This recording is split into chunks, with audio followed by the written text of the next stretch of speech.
আসসালামু আলাইকুম। আমি দিলারা হক সিলেট থেকে বলছি। বাংলাদেশি ব্লগার দিলারা চ্যানেলে স্বাগত জানাই। কাছে এবং দূরে, দেশ এবং দেশের বাহিরে যে যেখান থেকে আমার আজকের ভিডিওটি দেখছেন কিংবা দেখছেন না, আমি আশা করি সবাই আল্লাহর রহমতে ভালো আছেন।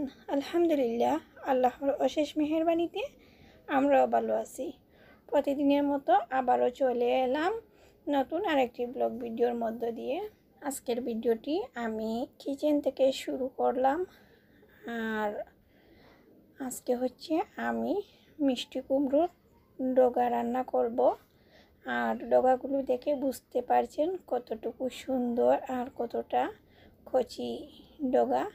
আর এগুলো হচ্ছে আমাদের বাসায় আমরা নিজে লাগিয়েছিলাম, আর এগুলো খুব সুন্দর হয়েছে। তো এখানে হচ্ছে আমি চিংড়ি মাছ দিয়ে আর হচ্ছে চেপা শুটকি দিয়ে এটা রান্না করব তেল ছাড়া। যারা যারা আমার ভিডিওটি দেখতে শুরু করছেন, আশা করি ভিডিওটি ফুল ওয়াচ করবেন। দেখতে দেখতে ভালো লাগা ভালোবাসা হয়ে যাবে। আর যদি ভালো না লাগে তাও আপনারা আমার ভিডিওটি দেখবেন। দেখতে দেখতে হয়তো বা কোনো একদিন আপনাদের ভালো লাগার মানুষ হয়ে যেতে পারি। আর এই যে দেখুন, এখানে আমি শাকটা বসিয়েছি। তো শাকে হচ্ছে লবণটা বুঝে শুনে দিতে হয়। দেখা যায় শাক দেখা যায় অনেকগুলো, কিন্তু একটু সময় সিদ্ধ হওয়ার পর কমে যায়, এই জন্য লবণটা একটু বুঝে শুনে দিতে হয়। আর আজকে হচ্ছে আমি মোবাইলটা হাতে নিয়ে ভিডিও করছিলাম, এজন্য বেশি নড়াচড়া করছে। আশা করি আপনারা ক্ষমা সুন্দর দৃষ্টিতে দেখবেন। আর দেখতেই পারছেন কতটুকু শাক ছিল আর এখন কতটুকু হয়ে গেছে। আর এভাবে কখনো কেউ খেয়েছেন কি না অবশ্যই কমেন্ট করে জানাবেন। আমাদের ছেলেদের মানুষেরা এভাবেই প্রায়ই খায়। আর আপনারাও যদি না খেয়ে থাকেন অবশ্যই বাসায় ট্রাই করে দেখতে পারেন। সাধারণত সিলেটের শুটকি শিরা যেভাবে রান্না করা হয়, তো এটাও সেইভাবে রান্না করা হয়। তবে এটাকে কেউ আবার থরথর বলে, আমাদের এখানে আমরা এটাকে থরথর বলি। এটা হচ্ছে টাকি মাছ দিয়েও যদি এভাবে রান্না করা যায় তাহলেও খেতে বেশ ভালো লাগে। আর চেপা শুটকি দিয়ে যেহেতু এটা রান্না করছি, আমি এখানে কোনো তেল ইউজ করছি না, সব কিছু দিয়ে আমি একসাথে রান্নাটা বসিয়ে নিচ্ছি। অবশ্যই আপনারা যারা আমার ভিডিওটি দেখেছেন দেখে বুঝতে পেরেছেন আমি এটা কিভাবে রান্না করছি। রান্না শেষে চলে এলাম কাপড় গুছাতে। ইঁদুর যে আমার এত বড় সর্বনাশ করবে আমি ভাবতেই পারি না। এই যে আমার শাড়িটা কেটে ফেলেছে ইঁদুর, আর আমি হাতের মাঝে নিয়ে দেখিয়ে দিচ্ছি কতটুকু কেটেছে।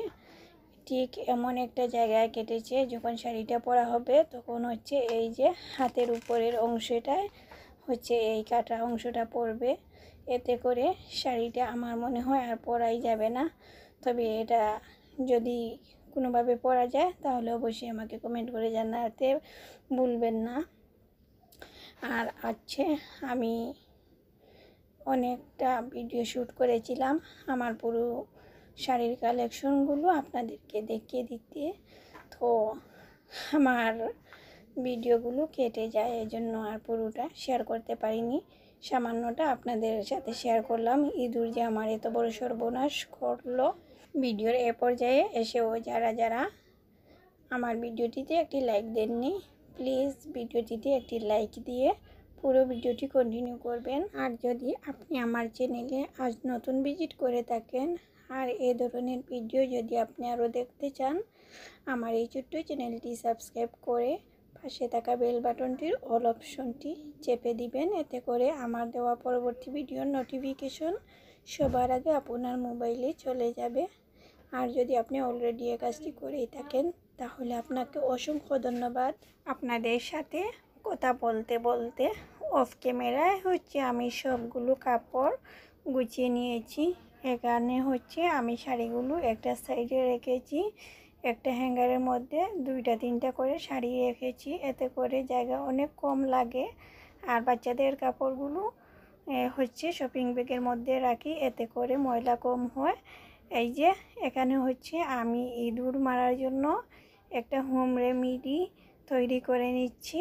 তো দেখুন রেমেডিটা কি, আমাদের বাসায় যে কয়েল জ্বালানো হয়, কয়েলটা আমাদের সবার বাসায়ই জ্বালানো হয়।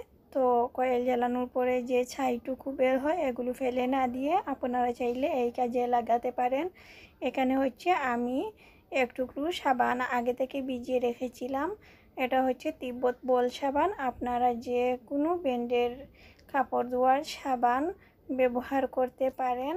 আমি খেয়াল করে দেখেছি সাবানটা ইঁদুর খুব পছন্দ করে খায়।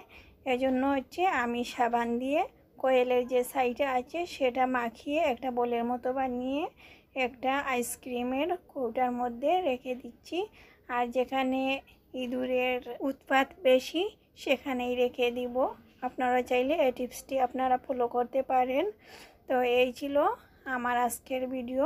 পরবর্তী ভিডিও দেখার আমন্ত্রণ জানিয়ে আজ এখানেই বিদায় নিচ্ছি। আল্লাহ হাফেজ। আসসালামু আলাইকুম।